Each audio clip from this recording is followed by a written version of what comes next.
इस चुनावी सभा की अध्यक्षता कर रहे भारतीय जनता पार्टी के पूर्णिया जिला अध्यक्ष श्री राकेश कुमार जी, मंच के संचालक जनता दल यू के धमदाहा प्रखंड के अध्यक्ष श्री शंभू कुमार सुमन जी, धमदाहा विधानसभा निर्वाचन क्षेत्र से एनडीए जनता दल यूनाइटेड की लोकप्रिय उम्मीदवार श्रीमती लेसी सिंह जी, यहां पर हमारे साथ आए हुए जदयू के नेता ललन सर्राफ जी, प्रदेश जनता दल यू के मुख्य प्रवक्ता संजय सिंह जी, पूर्णिया जिला जनता दल यू के अध्यक्ष शंभू प्रसाद मंडल जी, हम पार्टी के नेता श्री मनोज ऋषि जी, जदयू के प्रवक्ता श्री शिवशंकर निषाद जी, इस कार्यक्रम में मौजूद भारतीय जनता पार्टी के सम्मानित नेतागण सर्व श्री बोती जी, श्री कौशल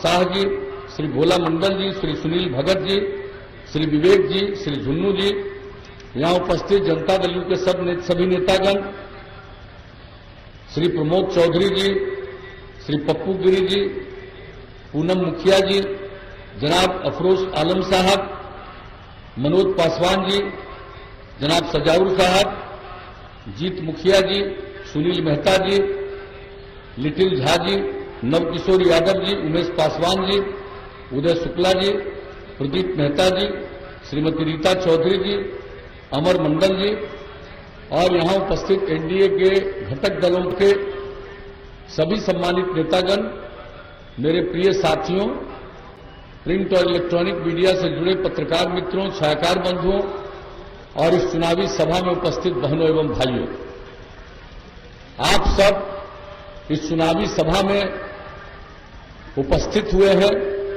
पूरे उत्साह के साथ मैं आप सब लोगों का अभिनंदन करता हूं और यहां उपस्थिति के लिए आपको मैं हृदय से धन्यवाद देता हूं। आपको इस चुनाव काल में चुनाव प्रचार का कम समय निर्धारित था। कोरोना जो पूरे दुनिया भर में फैला हुआ है, उसी के मद्देनजर पहले तो काफी समय मिलता था, सब जगह चले जाते थे, लेकिन इस बार चाह कर भी हर जगह जाना संभव नहीं था। लेकिन पूर्व की तरह, पहले की तरह फिर धमदाहा में आपके बीच उपस्थित होने का मुझको मौका मिला। मैं इस धरती का नमन करता हूं, आप सबका अभिनंदन करता हूं। और हम तो एक ही बात कहने के लिए आए हैं। वैसे तो हर साल हम हर जिला में घूमते रहते हैं, हर इलाके में जाते हैं, यहां के साथ तो बहुत पुराना संबंध है। लेकिन आज तो हम आए हैं आपसे यही प्रार्थना करने के लिए, अनुरोध करने के लिए कि आप सब एकजुट होकर के अपनी लोकप्रिय उम्मीदवार, एनडीए की जनता दल यू की उम्मीदवार, जनता दल यू की वरिष्ठ नेत्री श्रीमती लेसी सिंह जी को तीर छाप के बगल का बटन दबा करके 5वें नंबर पर है, तीर छाप का बटन दबा करके इनको भारी मतों से विजयी बनाइए। यही आप सबसे अनुरोध और प्रार्थना करने हम आए। और आपको तो मालूम है, जब से हम लोगों को काम करने का मौका आप लोगों ने दिया है, हम लोगों ने सेवा की। और वैसे आप लोगों को तो मालूम है, जब यहां काम करने का मौका नहीं मिला था, उसके पहले भी यहां आके रहते थे। हम केंद्र में सांसद थे, श्रद्धेय अटल जी की सरकार में रेल मंत्री भी रहे हैं। तो हम तो सब जगह लोगों की समस्या जानने की कोशिश करते रहे। लेकिन जब काम करने का आप लोगों ने मौका दिया, उसके पहले जो न्याय यात्रा पर निकले, हर जगह पहुंचे, और हम लोगों ने क्या कहा था, न्याय के साथ विकास के मार्ग पर चलेंगे, यानी हर इलाके का विकास और समाज के हर तबके का उत्थान। और हम लोगों ने यही काम किया। कोई इलाका उपेक्षित नहीं है, हर तबके के उत्थान के लिए काम किया, किन्हीं के साथ भेदभाव नहीं किया। और जो किनारे पर थे, हाशिए पर थे, उन तबकों को मुख्य धारा में लाने के लिए विशेष पहल की। और खास करके महिलाओं के लिए, कहां महिलाएं जनप्रतिनिधि हुआ करती थी, लोग महिलाओं के महत्व को समझते नहीं थे। हम तो प्रारंभ से कहते हैं, पुरुष और महिला काम करेंगे तभी समाज आगे बढ़ेगा। बहुत लोगों को ये बात समझ में नहीं आती थी। लोग समझते थे महिला तो सेवा करती है, घर में रहती है, सेवा करती है, यही काम है। और जब हम लोगों को मौका मिला तो हम लोगों ने महिलाओं को पंचायती राज संस्थाओं में, नगर निकायों में 50% का आरक्षण दिया और 3 बार चुनाव हुआ। कितनी बड़ी संख्या में, चाहे नगर निकाय हो या पंचायती राज संस्थाएं हो, कितनी बड़ी संख्या में महिलाएं जनप्रतिनिधित्व कर रही हैं। और हमने जो भी महिला जनप्रतिनिधि से बात की है, हमने देखा है कि उनकी रुचि विकास के प्रति, अपने इलाके के विकास के प्रति, जो उनका बुनियादी दायित्व है उसी के प्रति समर्पित रहती है। और हमने जब बात किया, हमने देखा है कि सेवा के प्रति कितनी प्रतिबद्धता उनकी है। और उसी तरह से जिनको 15 साल मौका मिला वो तो महिला को नहीं दिए थे। 10 साल तो चुनाव ही नहीं हुआ। और 2000 में जब चुनाव हुआ तो आप जरा बताइए, अनुसूचित जाति जनजाति को भी आरक्षण था, अति पिछड़ा वर्ग को भी था, महिला को भी था, किसी को नहीं था। लेकिन जब हम लोगों को आप लोगों ने मौका दिया, सबसे पहला काम किया, महिलाओं को 50% आरक्षण, जो इस देश में कहीं नहीं, यहां हम लोगों ने किया। अनुसूचित जाति 16%, अनुसूचित जनजाति 1% और अति पिछड़े वर्ग को भी सम्मान देने के लिए 20% का आरक्षण। और सबको जनप्रतिनिधित्व का मौका मिला, सबका सम्मान बढ़ा, सबको अवसर मिला। तो एक एक काम। और जरा बताइए, आप करिए, जो हाल था स्कूलों का, कितनी कम लड़कियां जा पाती थी। गरीबी के कारण अपनी बेटियों को लोग पढ़ने के लिए मिडिल स्कूल में भेज नहीं पाते थे, क्योंकि उसको जो कपड़ा चाहिए वो देने की स्थिति में नहीं थी। जब हम लोगों का मौका आया, हम लोगों ने तुरंत पोशाक योजना शुरू किया। कितनी लड़कियां बढ़ गई। फिर लगा कि 8वीं तक सिर्फ लड़की को पढ़ाएंगे।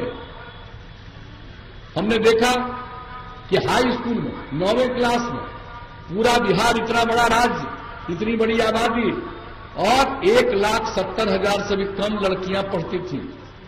हम लोगों ने साइकिल योजना की शुरुआत की और लड़कियां साइकिल चलाकर स्कूल जाने लगी। कितना आत्मविश्वास का भाव पैदा हुआ। कई लोग मेरी आलोचना करते थे, ये लड़की को साइकिल दे रहा, लड़की कहां साइकिल चलाती है, वो साइकिल चलाएगी, उसको लोग तंग करेगा। हमने हंसते हुए जवाब दिया था, कोई तंग नहीं करेगा, हर परिवार की लड़की को साइकिल मिल रहा, आप देखिएगा क्या दृश्य होगा। किस तरह से लड़कियों में आत्मविश्वास आया, क्या दृश्य हुआ। और जब जगह जगह जाते थे तो लड़का भी मांग करने लगा, अंकल कुछ हम लोगों पर भी ध्यान दीजिए। तो 2 साल के बाद लड़कों के लिए भी हमने शुरू कर दिया। लेकिन आप जान लीजिए, अब लड़का लड़की बराबर हाई स्कूल में भी। और इस बार जो मैट्रिक की परीक्षा हुई उसमें लड़की की संख्या लड़का से थोड़ा ज्यादा ही थी।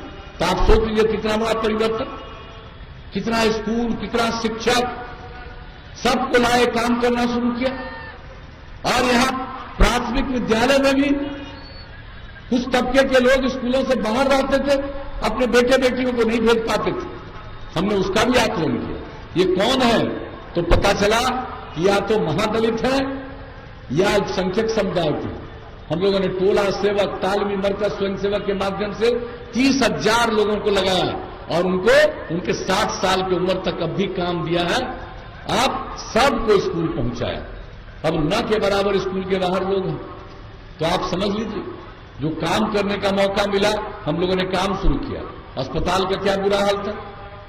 कोई अस्पताल जाता था, कोई इलाज होता था सरकारी अस्पताल में, आप जान लीजिए। और नई पीढ़ी के लोगों को बता देना चाहिए, जब हमने सर्वे किया तो पता चला प्राथमिक स्वास्थ्य केंद्र में 1 महीना में 39 लोग जाते। अब आप बताइए, यानी एक दिन में 1 आदमी, किसी किसी दिन 2 आदमी। जो हम लोगों ने काम करना शुरू किया, डॉक्टरों का प्रबंध, अन्य लोगों का प्रबंध, दवा का प्रबंध। अब कितनी तेजी से लोग अपने इलाज के लिए सरकारी अस्पताल जाने लगे। और अब तो जान लीजिए, अब प्राथमिक स्वास्थ्य केंद्र में 1 महीने में औसत, ये तो कोरोना का दौर चला है 8 महीने से, इसके पहले आप जान लीजिए 1 महीने में औसतन बिहार में प्राथमिक स्वास्थ्य केंद्र में 10,000 लोग इलाज के लिए जाने लगे। आप सोच लीजिए, किसी भी क्षेत्र में, हर क्षेत्र में सड़क का निर्माण, सरकारी कार्यालयों का निर्माण, क्षेत्र के विकास का काम, पंचायत सरकार भवन का निर्माण कराना शुरू किया। कौन सा काम नहीं? आपदा पर काम। पहले आपदा के बारे में कोई सोचते थे? बाढ़ आती थी, लोग परेशान होते थे, कोई राहत नहीं मिलती थी। और हम लोगों को जब मौका मिला 2007 में, जब 22 जिला प्रभावित हुआ, 2.5 करोड़ लोग बाढ़ से प्रभावित हुए, हम लोगों ने आपदा प्रबंधन का जो काम किया और यही कहा कि सरकार के खजाने पर पहला अधिकार आपदा पीड़ितों का है। जो काम करना शुरू किया, लोग कहां मदद करते थे, और एक एक करके सब मदद, सब काम। और जान लीजिए हम लोग काम करते रहे। हर 5 साल में जो काम किया उससे आगे अगले 5 साल में, और इस बार जो काम करने का मौका मिला, क्या स्थिति थी भाई? पहले बिजली का क्या हाल है? लालटेन का जमाना था, गांव को छोड़ दीजिए, शहर में भी न के बराबर बिजली। तो ये स्थिति थी। अब उसके लिए भी जो हम लोगों ने समाधान का प्रयास किया, आप अच्छी तरह जानते हैं किस तरह से हम लोगों ने काम किया। हर घर बिजली पहुंचाने की हम लोगों ने योजना बना दी, और 2018 के दिसंबर का लक्ष्य था, 2018 के अक्टूबर में ही ये काम पूरा हो गया। अब आप समझ लीजिए किस तरह से हम लोगों ने काम किया।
हर घर बिजली पहुंचाने की हम लोगों ने योजना बना ली, और 2018 के दिसंबर तक काम पूरा करना था, 2 महीना पहले कर दिया।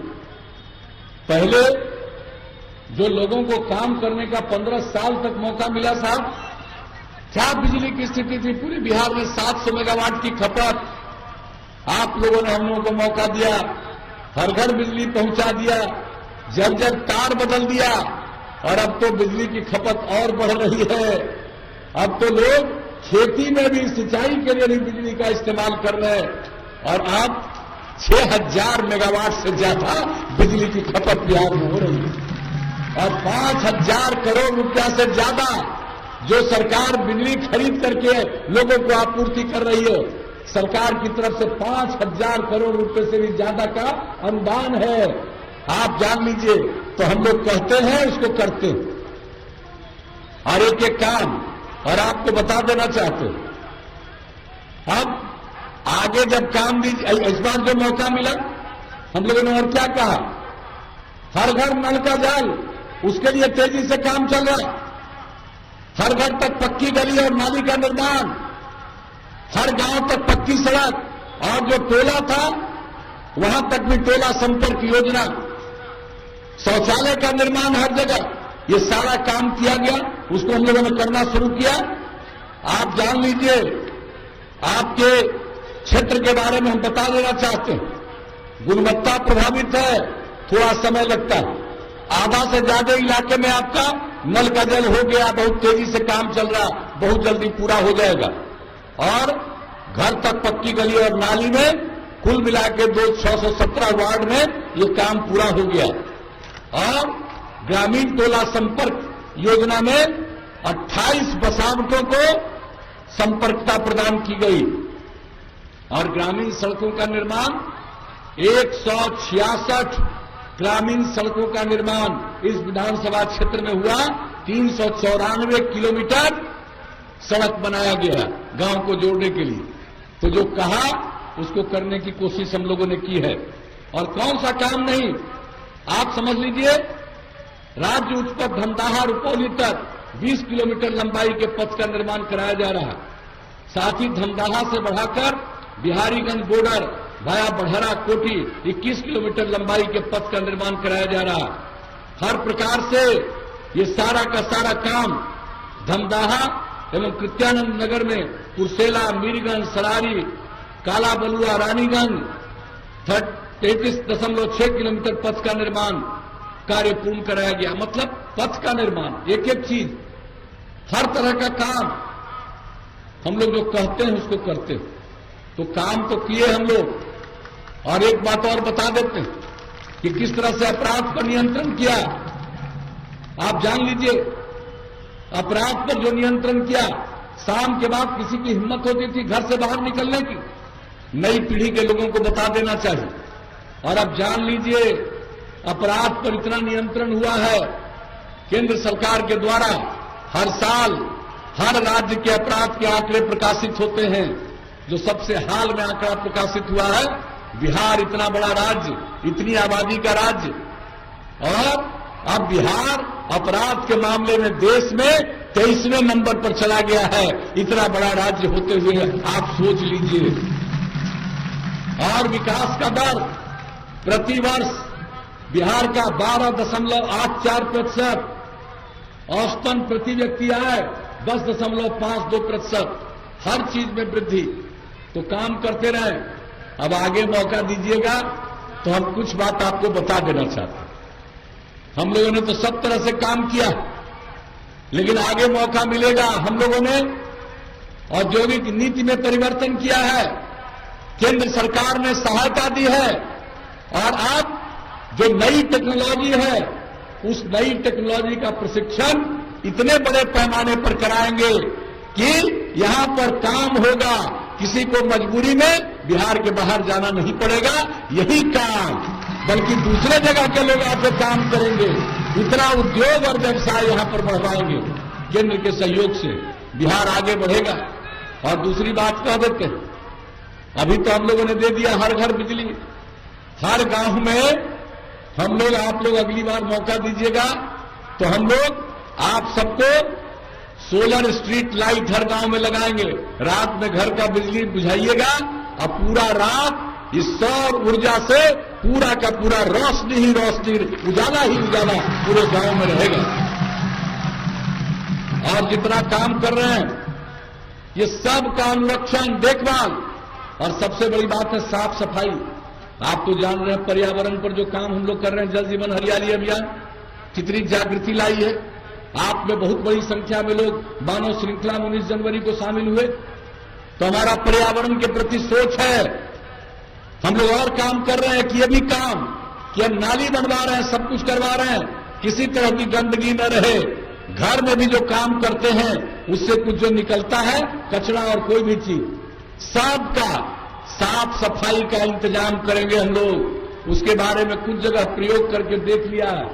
सारे बिहार के हर गांव और हर शहर में हम लोग साफ सफाई का प्रबंध करेंगे, ताकि थोड़ी भी गंदगी नहीं रहेगी और किसी तरह का भी संकट नहीं आएगा। ये काम भी करेंगे। और उसके अलावा आप जान लीजिए, हर खेत तक सिंचाई का पानी पहुंचा देंगे। और जो हर गांव को पक्की सड़क से जोड़ दिया, अब आप लोगों के मन में, गांव वालों को जो इच्छा रहेगी कई गांवों को जोड़ते हुए बड़ी सड़क तक जाने का, या कई गांवों को जोड़ करके खास जगह तक जाने के लिए और सड़क बनवा देंगे। और शहर और बाजार में सब में बाईपास बनवाएंगे। और अगर बाईपास का जमीन नहीं मिलेगा तो वहां सड़क के ऊपर सड़क बनवा देंगे, फ्लाईओवर बनवा देंगे। ये काम करेंगे। इलाज के लिए हमने नई टेक्नोलॉजी की बात की। केंद्र सरकार गांव तक ये सुविधा पहुंचा रही है, पहुंचने वाली है। अब कोई बीमार पड़ेगा, तत्काल उसकी सूचना हो जाएगी, तत्काल उसकी सूचना हो जाएगी। और चिकित्सक जांच भी कराएंगे और इलाज भी करेंगे। ये काम तो होगा, लेकिन उसके साथ साथ आप तो जानते हैं, कृषि रोड मैप के हिसाब से हम लोगों ने कृषि के उत्पादकता को, उत्पादन को बढ़ाने के लिए पशुपालन, मत्स्य पालन के लिए काम किया है। अब हर लोग घर में जानवर, पशु रखते हैं, पशुपालन करते हैं। टीकाकरण का तो इंतजाम हो गया, लेकिन लोगों को अपने पशु के बीमार होने पर इलाज कराने में बहुत पैसा खर्चा होता है। अब हम लोगों ने सोच लिया है, आज से 10 पंचायत में हम लोग पशु चिकित्सालय बना देंगे। और नई टेक्नोलॉजी से अगर जानवर खराब हुआ, आपका बीमार हुआ, तुरंत खबर मिलेगी, चिकित्सक इलाज के लिए आएंगे। और जो दवा की जरूरत है वो राज्य सरकार ही उपलब्ध करा देगी, चिंता करने की जरूरत नहीं। और आगे जो हमारी महिलाओं की जागृति लाए हैं, हम इस जीविका समूह को और बढ़ाएंगे और आपको और ज्यादा इसमें हम सुविधा देंगे, ताकि और ज्यादा, आज 1 करोड़ 20 लाख है, और ज्यादा से ज्यादा महिलाएं इससे जुड़े, ताकि हर परिवार की आमदनी बढ़े, बिहार की आमदनी और ज्यादा बढ़े, बिहार विकास करे। और नई टेक्नोलॉजी का जो जिक्र किया, उससे अधिक से अधिक लोगों के लिए काम पैदा होगा, रोजगार पैदा होगा और लोग आगे बढ़ेंगे। तो ये सब काम तो हम लोग करेंगे। केंद्र का सहयोग, राज्य का प्रयास, मेहनत मिलकर के हम लोग बिहार को नई ऊंचाई पर ले जाएंगे। यही हमारा आश्वासन है और यही हम आपसे कहने आए हैं। आपने अब तक मौका दिया, मैं आपका शुक्रगुजार हूं। लेकिन आप जान लीजिए, लेसी सिंह जो आपकी विधायक रही हैं, कुछ लोग तो तंग फंग करने में भी रहता है, लेकिन ये डरती नहीं है, काम करते रहती हैं। और जो भी इलाके के लिए कोई जरूरी काम है, उसके लिए ही सारा काम कराती है। मंत्री भी रही हैं और एक एक काम करवाती है, तनिक भी उपेक्षा नहीं करती है और समाज के हर तबके के लिए बात करती है। कोई भी समुदाय हो, हर किसी के लिए चिंता करती है, हर जात समुदाय के लोगों की चिंता करती है। ये नहीं है कि किसी खास की चिंता करती है और दूसरे की नहीं, सबके बारे में सोचती है, सबके लिए काम करती है। और सबसे बड़ी बात है, महिला है। आप सोच लीजिए, इतना मेहनत करती है तो सबका दायित्व है। हमारी बहनों का तो दायित्व है ही, भाइयों का भी दायित्व है, बच्चों का भी, बच्चियों का भी दायित्व है। सब लोग मिलकर के एकजुट होकर तीर छाप के बगल का बटन दबा करके लेसी सिंह को भारी मतों से विजयी बनाइएगा, यही हम निवेदन करने आए। तो क्या, और जान लीजिए, आज चुनाव का आखिरी दिन है और परसों चुनाव है और ये मेरा अंतिम चुनाव है। अंत भला तो सब भला। अब आप बताइए, वोट दीजिएगा ना इनको, हाथ उठा के बताइए। बहुत बहुत धन्यवाद। हम इनको जीत का माला समर्पित कर दें, जीत का माला समर्पित करें।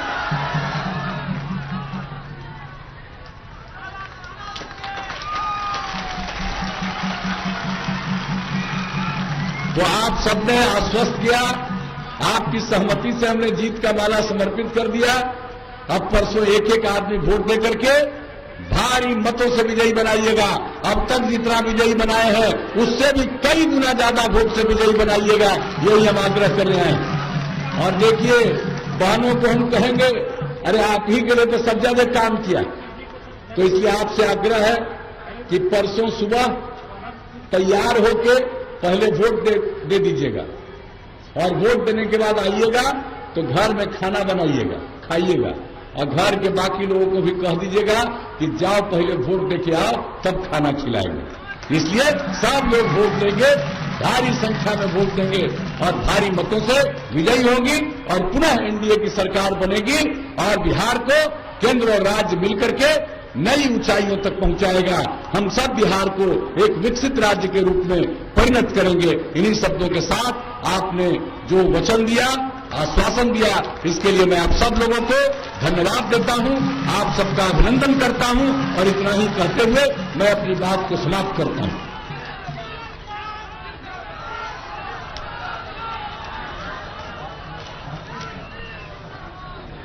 बहुत बहुत धन्यवाद, बहुत बहुत आभार माननीय मुख्यमंत्री जी।